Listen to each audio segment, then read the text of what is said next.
सोलापूर शहराच्या विकासासाठी मोठी आणि दिलासादायक बातमी समोर आली आहे. मुख्यमंत्री देवेंद्र फडणवीस यांच्या अध्यक्षतेखाली झालेल्या उच्चस्तरीय बैठकीत शहरातील अनेक महत्त्वाच्या प्रलंबित प्रकल्पांना गती देण्याचे निर्देश देण्यात आले आहेत. बैठकीत शहरातील 2 उड्डाणपुलांच्या कामासाठी आवश्यक जागेचा प्रश्न पुढील 15 दिवसात सोडवून ऑगस्टपूर्वी वर्क ऑर्डर देण्याचे आदेश देण्यात आले.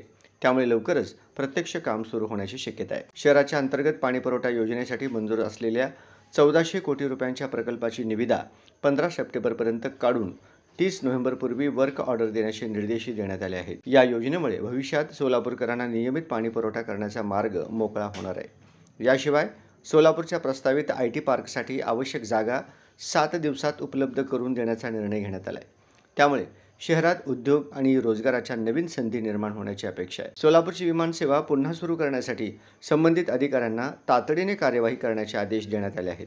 तसेच बोरामणी विमानतळ प्रकल्प, नाईट लँडिंग सुविधा आणि विमानतळ परिसरातील अतिक्रमणाबाबतही आढावा घेण्यात आला. शहरासाठी 15 ऑगस्टपर्यंत किमान 25 ई-बस उपलब्ध करण्याचा प्रयत्न सुरू असून महानगरपालिकेतील 249 रोजंदारी कर्मचारी आणि वाहन चालकांना कायम सेवेत घेण्याची प्रक्रियाही वेगानं पूर्ण करण्याचे निर्देश देण्यात आले आहेत. पालकमंत्री जयकुमार गोरे यांनी हे निर्णय सोलापूरच्या विकासाच्या प्रवासातील मैलाचा दगड ठरतील असा विश्वास व्यक्त केला. तर आमदार देवेंद्र कोठे यांनी उड्डाणपूल, पाणीपुरवठा, IT पार्क, विमानसेवा आणि कर्मचाऱ्यांचे प्रश्न मार्गी लागल्याने शहराच्या विकासाला नवी दिशा मिळेल असे सांगितले.